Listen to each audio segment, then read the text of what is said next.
Hey everyone, Zoe here. So for today's video on 5 mistakes, I really want to do another lessons learned from video.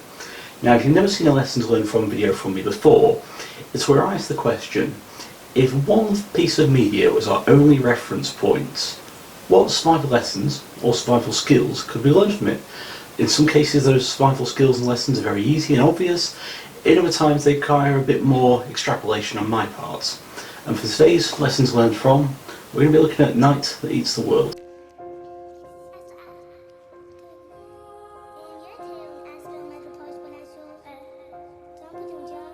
The film was released on the 7th of March 2018. It was the first full feature-length film directed by Dominique Rocher. So it's based on the French novel, with a French title which I'm now going to butcher, La Nuit à devenir le monde, by Martin Page, although it's written under the pseudonym of Pitt Argaman. I haven't been able to locate an English version of the novel. There's no translation that I can find, so I can't provide you with any kind of comparison about whether this film adaptation of the novel is faithful or not. The only thing I understand is the novel is actually a series of diary entries written by the protagonist, which of course goes into the protagonist's internal monologue, something the film can't do. The film was actually filmed subsequently in French and in English. They do 3 takes in French followed by 3 takes in English, so all the actors said all their lines in 2 different languages. And speaking of threes, the actual apartment building that we see in the film was actually 3 separate apartment buildings that were bundled together in the edit to make it appear to be one. I discovered the film completely out of the blue on the Netflix streaming service earlier this year, and I really like how Sam, the protagonist, makes really good initial survival decisions that get progressively worse as resources start to dwindle and his physical and mental health from the isolation of being the only person he can talk to really take effect. Let's sit down and watch the lessons learned from Night Eats the World. So our protagonist is Sam, played by Norwegian actor Anders Danielsen Lie. So Sam's an introverted percussionist who's visited his ex-partner Fanny, now living in Paris, to collect some of his cassette tapes that were displaced in her move. I can't believe you came. I came to get my tapes and then I'll go. Why don't you stick around, have a drink? I don't know. Sam, wait. Wait! Sam, please. It's in the office at the end of the hall.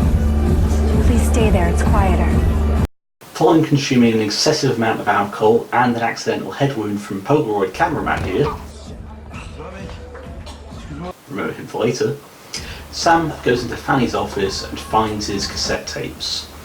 And due to a combination of the alcohol and the head wound, he locks the door to not get disturbed by any more of the party members and slips into unconsciousness, completely missing whatever event causes zombies to emerge in Paris.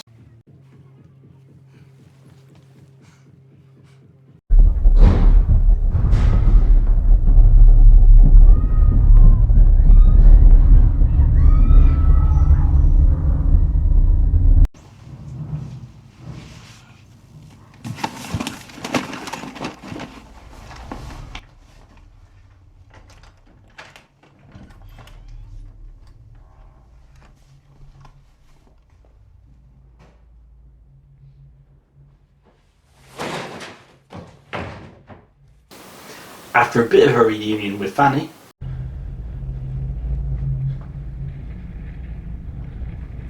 Funny?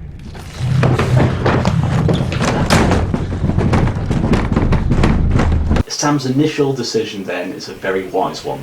He surveys the immediate area for information. I do the same whenever there's a blackout. I go up to my upstairs rooms, I look out all the windows and I try and see if I can see any lights. If I can see street lights or house lights, I know that this blackout is just affecting my part of the grid. If I don't see anything, then is there potential there for something to be more dangerous? And that's when I consider going to the emergency water supplies, filling up my bathtub and doing those initial preparations for a bugging in style scenario. Speaking of bugging in, Sam quickly learns that that's probably the ideal way to deal with this scenario, with the safety of the apartment, because upon surveying his surrounding area, he sees a neighbouring family getting eaten. Hey, go back in, come on! Stay inside the building!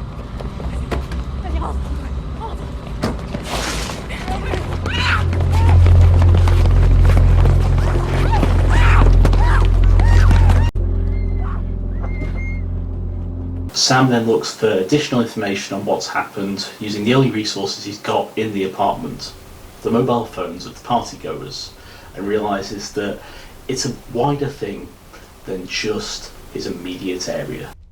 Damien, you have to come right away. Please, right away. Chris has gone crazy. He jumped on me, hit me, and bit me. I managed to lock myself in the room, but I'm so scared. You have to come over, please. Damien, please.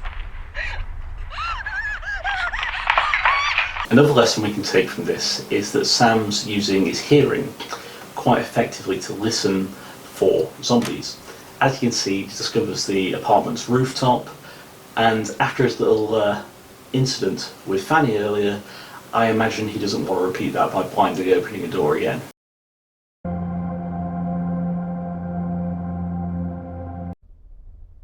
Now, upon my initial viewing, I thought Sam's scrubbing of the floor made a bit too much noise, and the downstairs neighbour thought that it was possible a zombie was firing a bit of a warning shot. Now, that isn't actually the case, as we can see on camera.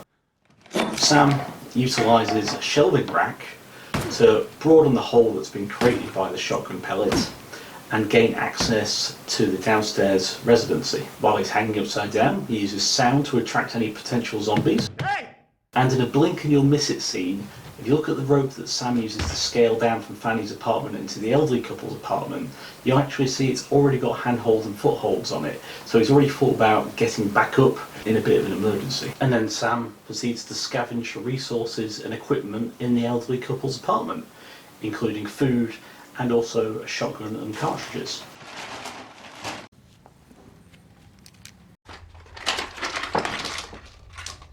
And having witnessed how expanding his area of safety is helping him get more resources, he then proceeds to do a clearing with the shotgun outside the confines of Fanny's apartment.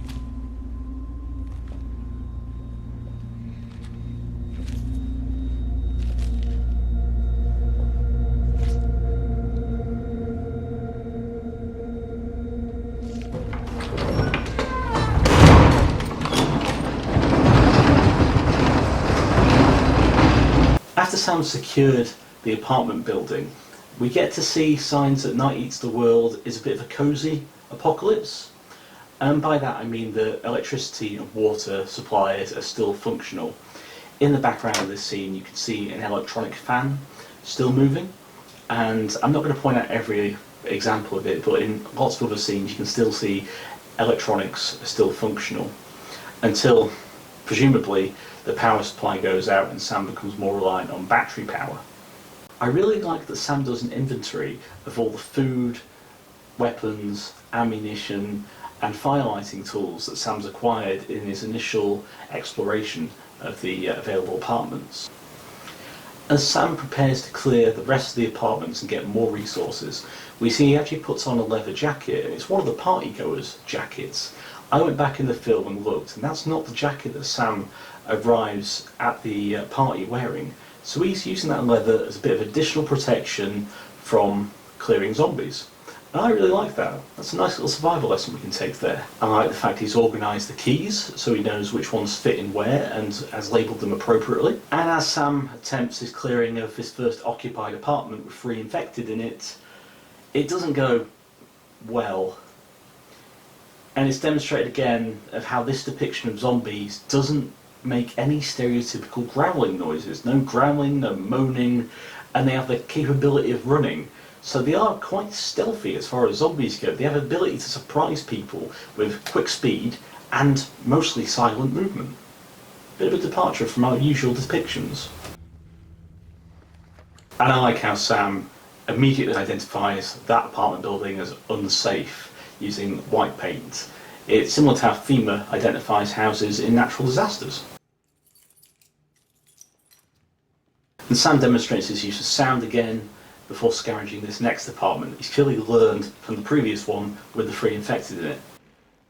Hey!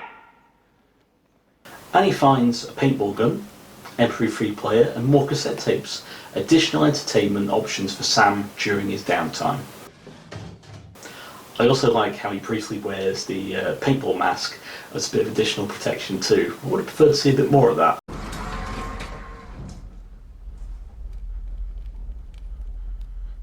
Now we get Alfred, played by Dennis Levat. And Alfred's something I'm very conflicted by. I like how Sam saves ammunition and locks Alfred in the lift shaft. And I thought he was going to use him a bit of a testing ground, see if he reacted to light, to sound, see if he could be killed with a melee object to the head. And that isn't what happened. I thought he was going to be a bit of a test subject. But I can't agree with leaving an infected zombie individual inside Sam's sphere of safety is a particularly good survival lesson. Although he will be useful for other things later.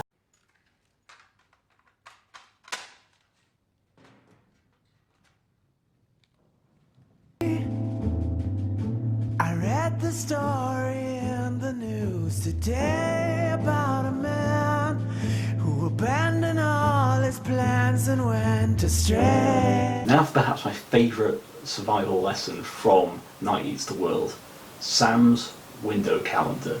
I love how he's using his calendar and his rationing of his food and his water. As you can see, we've gathered all his food in one location, and also if you look, he's actually contained lots of water in water containers near the window as well. And I like how he's using that calendar to keep track of the time, keep track of the days, and how much of his food supply he's got remaining. Really good lesson there. We also get a glimpse of how Sam is keeping himself entertained and mentally stimulated. On top of the MP3 player we've seen earlier and the cassette tapes, he's also gathered books together from other apartments and played a bit of paper basketball, along with making his own improvised music. And interesting fact, the actor that plays Sam, Anders Danielsen Lie, is actually a musician himself. He brought out an album called This Is Autism. And I'm led to believe after reading an interview with the director, they actually used one of his cassette tapes from his childhood when he was recording his own music in the film. Interesting fact there. Remember the Polaroid cameraman that I told you to pay attention to earlier? Well, his Polaroids actually come up in the film now as another source of entertainment for Sam. He's using them as target practice with that paintball marker, and I really like how his scope is one half of a pair of binoculars, and we get to see Sam using the rest of the binoculars later. Just really like that. We also see the survival lesson of Sam using his sense of smell. He smells the decaying corpses of the elderly couple that are in the apartment below, and gives himself a little bit of extra protection to go and deal with that, using a scarf to cover his mouth and nose, and wearing some very fashionable marigold gloves. And in a genuinely touching moment, he stops the probably more practical example of pitching the bodies off the balcony and seals them in sleeping bags, gets a bit of a touching memento to them before sealing up the door to contain the smell with tape. Sam's a sentimental kind of guy. Now, when the water in the pipes starts running dry, I think this is where the film really signals the death of modern conveniences for Sam. We start seeing much less electricity and running water. Sam changes the way he bathes, he becomes a lot more reliant on battery-powered and expendable resources like candles, and I think this is where Sam's survival decisions really start going downhill. Now, Sam's cardiovascular training is a very important survival skill. But I can't say I agree with taking off all the doors in the apartments to make a running track. And when I watched the movie for the first time, this was the thing that made me sit down and go, I need to do a video on this. I hate this decision. Yes, exercise is very important, and yes, removing the doors means you have an unimpeded way from apartment to apartment. But that extends to the zombies as well. If they get in, he's got no last line of defence, he's just taken off all the doors, all the barriers. So unless he's seen to be using these wooden doors as firewood, I can't say I agree with this decision. And also, we see Sam's opinion on Alfred start to change as he becomes a potential outlet for Sam's increasing isolation. Little wing, I think you know that things are hard to penetrate. Alfred, But maybe that will change when we get I'm Sam. older. Nice to meet you. Can I lean on your shoulder? He starts becoming a social aspect, even shaking hand with the detained zombie. If Sam needed some kind of stand-in or proxy for human interaction, maybe he should have gone the Will Smith way and started talking to a mannequin.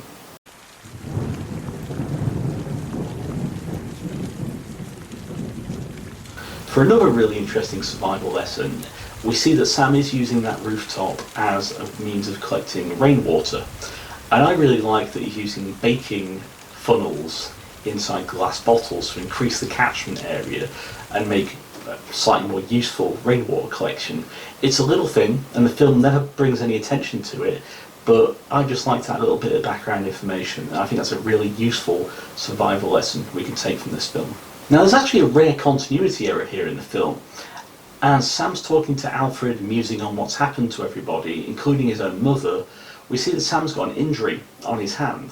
Now, that doesn't actually occur until the next scene in the film, and for narrative reasons, I think it would have been better if it was kept in the original continuity, but I'll talk about that in a minute.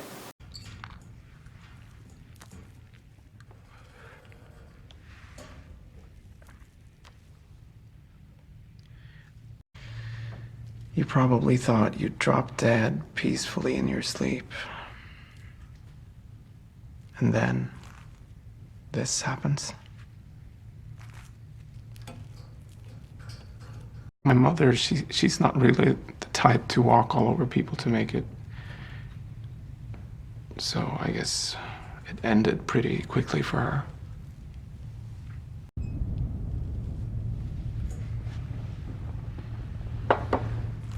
Dead is the norm now.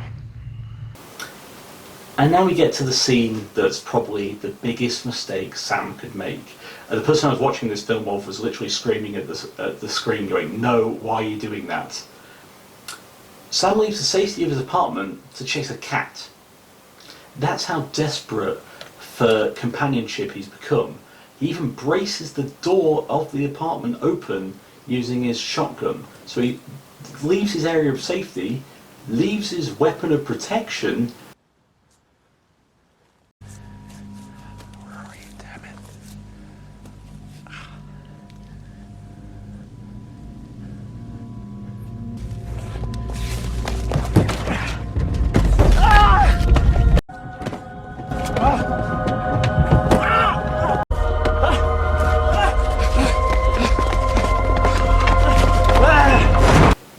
To then get rejected by a cat, which may be feasting on the zombies, it's kind of implied.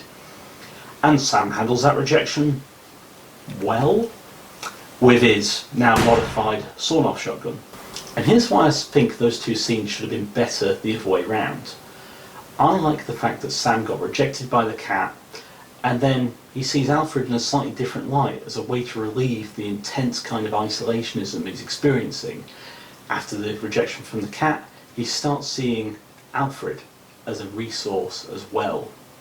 Anyway, ignoring that slight tangent, we go back to survival lessons from the film straight away, as we see Sam is keeping all his first aid supplies in one location to deal with the pre-mentioned injury to his hand and also to his leg.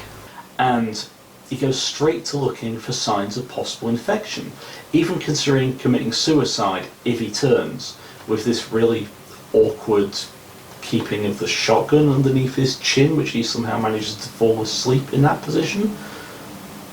It's a strange one.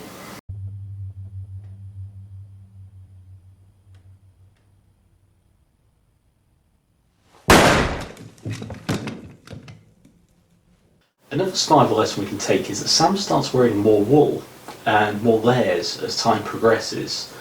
And as he prepares for his really inventive refrigerator bath, we can see his deteriorated physical state. If we compare what he looks like now to what he looks like when he was cleaning the floor, we can see he's really suffering from the rationing of food items. I did originally wonder whether this deterioration was due to a standard infection caused by the glass injuries on his hand and leg, but ultimately the film doesn't move in this direction. We also see more signs of Sam's increased isolation really affecting his mental health. As he talks to Alfred, he talks about not having seen any zombies outside for days, and even goes outside and really faces that conflict between bugging in and bugging out. And ultimately, he decides to go with the status quo of bugging in. actually attracting the zombies back to his location to maintain that status quo and keep seeing human figures outside his window. Even if they are zombified, even if they are infected, that's how bad he's deteriorating from the isolationism. He still wants to see humans, even if they're ravenous monsters trying to eat him.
We also see an outburst as he's listening to the Thrash Metal Kids cassette tape. The child, also named Sam, is having an argument with his mother, and Sam's already mentioned to Alfred how much he misses his mother and how concerned he is for her. So that outburst is kind of understandable and triggered by the fact they've got the same name.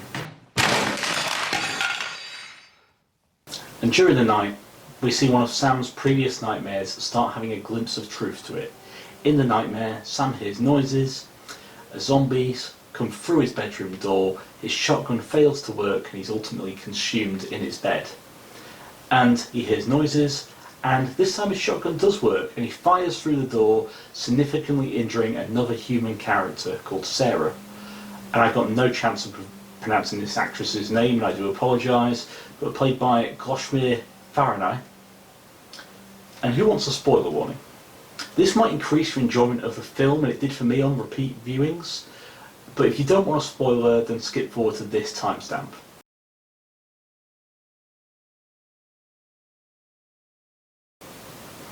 If you're still here, I'll assume you're okay with having a spoiler, and we'll get the reveal in the next 14 minutes of screen time anyway, but Sarah never actually survived the bird shot to the chest that Sam shot at her. She actually passed away, and potentially going into shock when Sam applied disinfectant to her wound.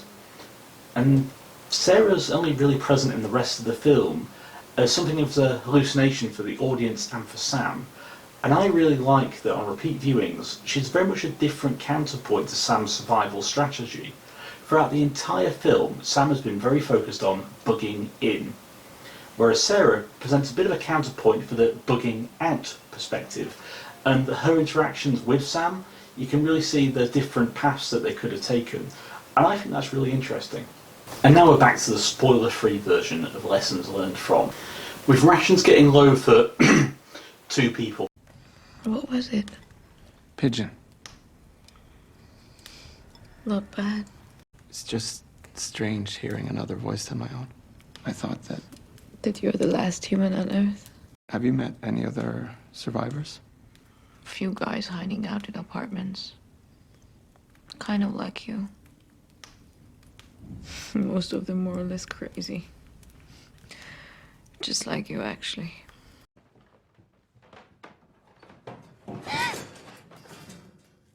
This is Alfred. He's been with me all along. He'd kill you if he could. You know that, right? Nah. Look at him. He's not gonna eat us. It's your home. You do what you like. Sam decides it's time to go into that previously marked off apartment with the FEMA-style logo and the 3 infected in it. But rather than going, he does a really good survival lesson. He creates a murder hole for his shotgun and takes out the infected in a really safe manner. Really good survival lesson there.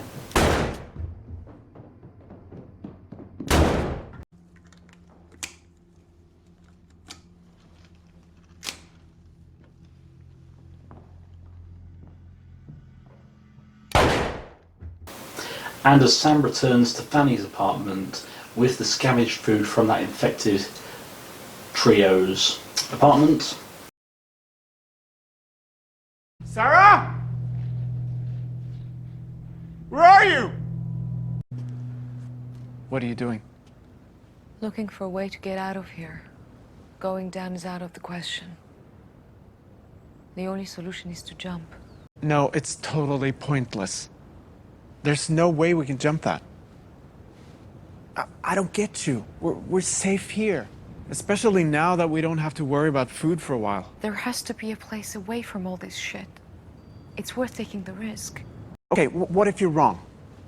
What if there isn't such a sanctuary? Then you would have sacrificed everything for nothing. Really think you'll hold out here? Alone? You're fooling yourself. They will end up forcing their way in. No, they won't get in. Then you will go completely nuts and you will shoot your brains out.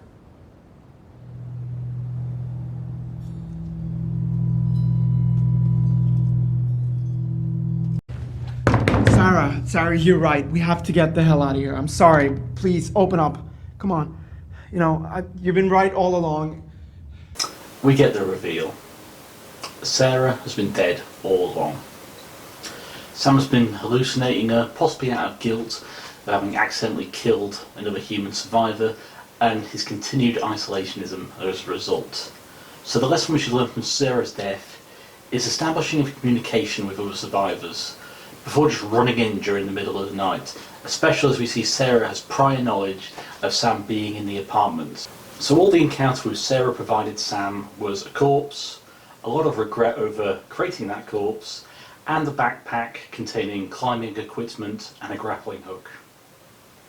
And finally we see Sam's decision to burn his cassette tapes, to burn the very reason he was in Paris in the first place. He finally accepts he's gone from a bugging in mindset to a bugging out mindset, based on some of the things that Sarah's been saying as his counterpart.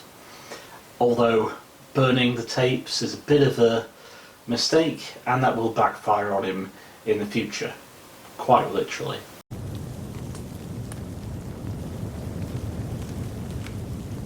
And is followed by another survival mistake. Sam just lets Alfred out of his confinement in the elevator shaft and takes no guarding of the potential dangerous creature he's letting loose and just leads it into an apartment before closing the door. Now, that's a big mistake. And you could argue, why didn't Alfred attack Sam? Does he no longer see him as food? Does he no longer see him as a threat? Or if those moments of actual communication between the two of them establish some kind of rapport? Sam doesn't want to kill Alfred because he has respect for him and he's been a great outlet for his isolationism, and maybe that works both ways and Alfred no longer sees Sam as food. And to paraphrase one TV tropes user, it's probably for the best that Sam let Alfred out of that elevator shaft, with the benefit of hindsight, because Sam ends up using that now vacated shaft as a means of escape further on in the movie.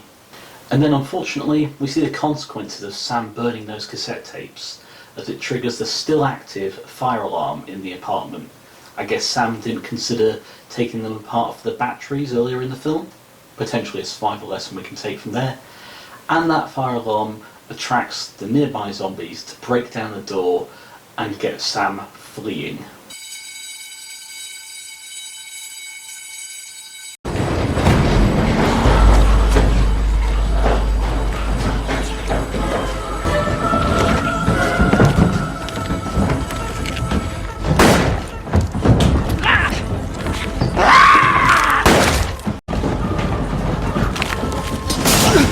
And we get the final lesson about the infected zombies of Night Eats the World.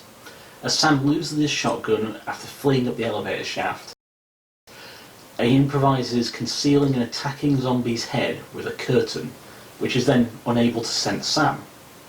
Information that Sam immediately uses as he navigates through the smoke-filled debris of Fanny's apartment building, with the zombies unable to distinguish him as an uninfected human being.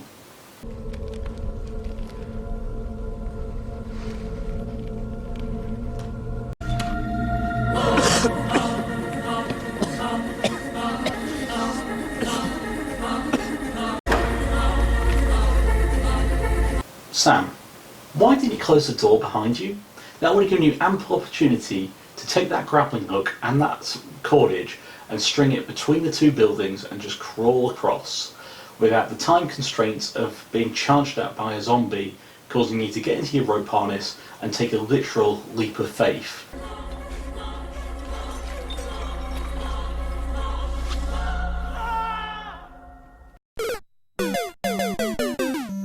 Which looks unpleasant, to say the least.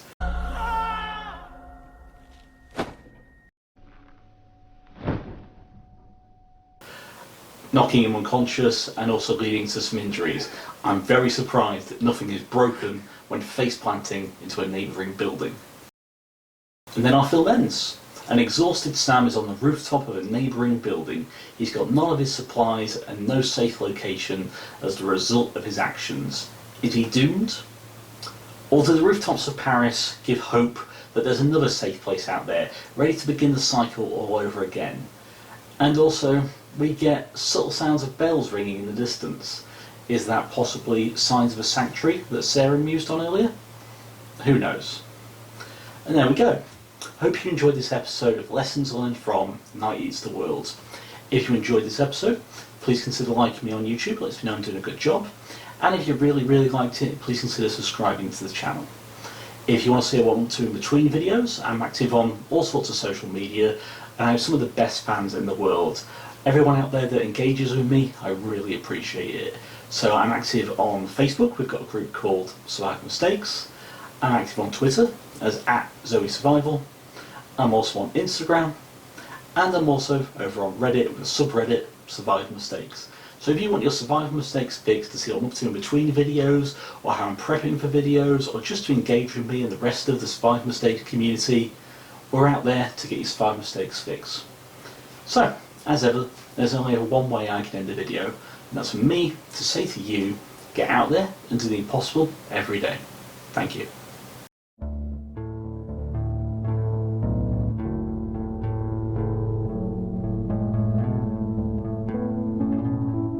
Alas, I cannot wash away the blood you shed on my cheek.